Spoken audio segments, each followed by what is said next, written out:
Good morning all of you. Welcome back to the online classes of TMPS. In the previous video we have discussed about the topic of the first war of independence. We have discussed about the reasons that were the main causes that led to the revolt of 1857. You know, revolt of 1857 was a very important and remarkable event in the Indian history as it changed the whole path of the Indian freedom struggle. It is a very important chapter, as I have told you earlier. We have discussed about different causes which were there, socio-religious causes, military causes, political causes, economic causes. Today we will be continuing that chapter and ending this chapter, and then I will be providing you the question answers of this chapter.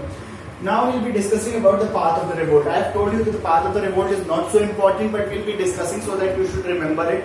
As I have told you, there were certain heroes in this revolt. First was Rani Lakshmi Bai. So Rani Lakshmi Bai was leading from Jhansi. Jhansi was the workplace for Rani Lakshmi Bai. She was assisted by Tatya Tope. Tatya Tope was the general of Rani Lakshmi Bai. Nana Saheb was leading from Bithur. Then Begum Hazrat Mahal was from Awadh.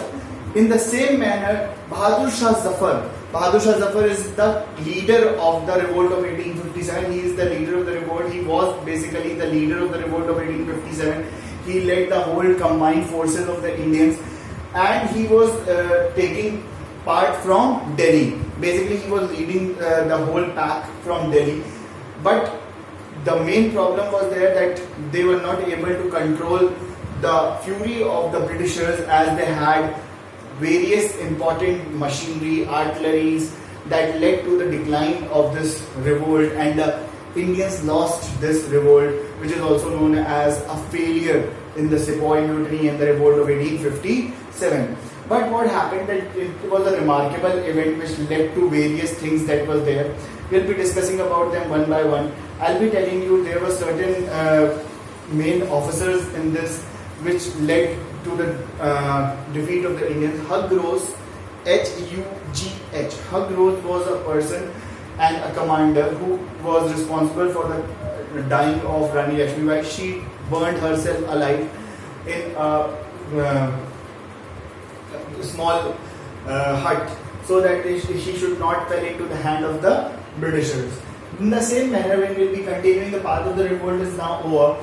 Next, we will be talking about the result of the revolt. As I have told you, the result of the revolt is basically the Indians lost this battle, but it was a remarkable battle which changed the whole outlook of Indian towards the Britishers. Then they thought that now the Britishers can be defeated, they are not invincible. There were certain things which were lacking on the side of the Indians. They thought that now what we have to do correct. They knew that, and after that they thought that we'll be doing it and we can easily defeat the Britishers, and for that we need restraint, a feeling of patriotism, a very important feeling. Patriotism, love for the nation, that is a very important feeling that developed among the Indians. And now Indians were not thinking that we are divided into small pieces, small land, small states. Now the Indians are together and we should fight for the India as a whole and not against small states, and we should fight against the British Empire.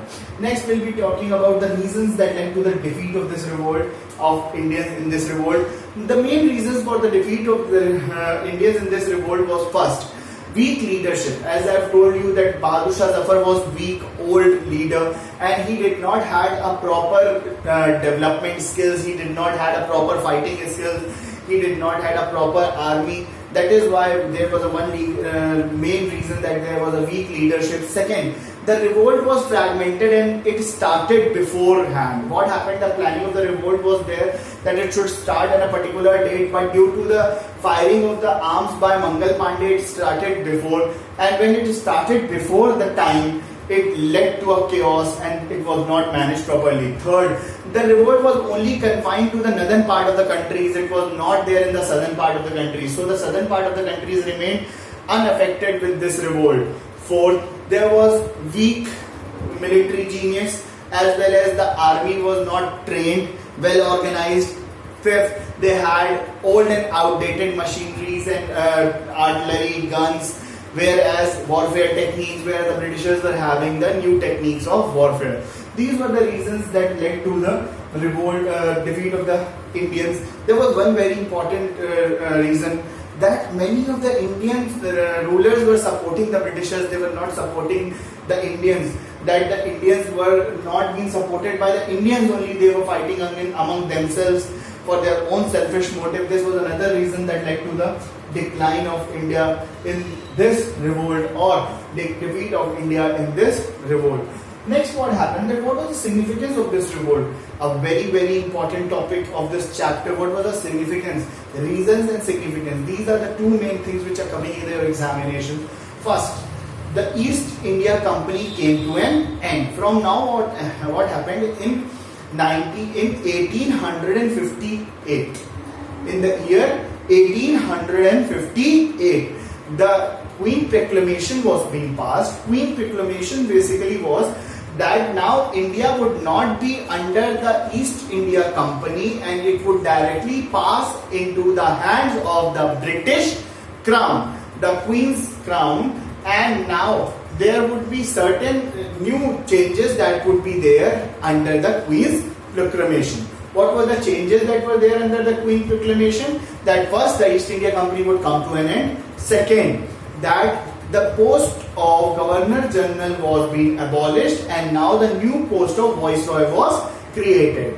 Third, that the princely states were given gifts and grants to win back their loyalty. So in this manner, the Queen Proclamation was there and she wanted that Indians should be among the people which were now governed directly by the British Crown.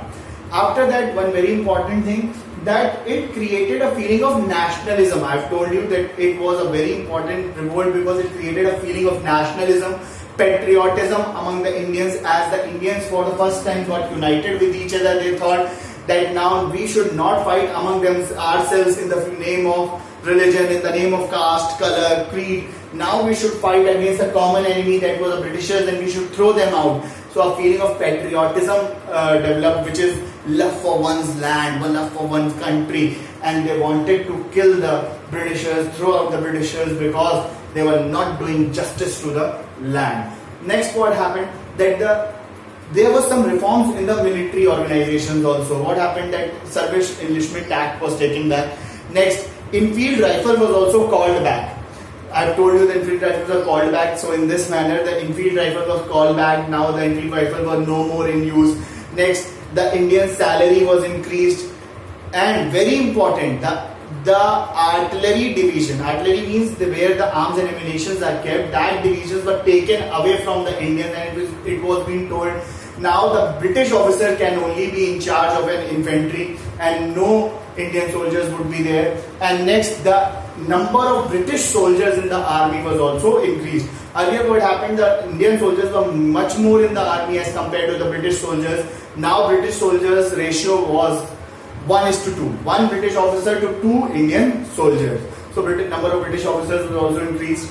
Next, I have told you that princely states were given gifts and grants so that their loyalty should be won once again. And the post of Governor General was abolished. Viceroy was being now made. So in this manner, the various changes were there in the revolt of 1857. Significance was there. This revolt was a remarkable revolt because after this revolt, only 90 years took place and India got the independence. This is a very important journey that will be going through together and make our India independent from the British clutches. I hope this chapter is clear to you. If you have any doubts, you can call me, text me, and do the question answers, and it will be provided to you. And also make the notes. Thank you.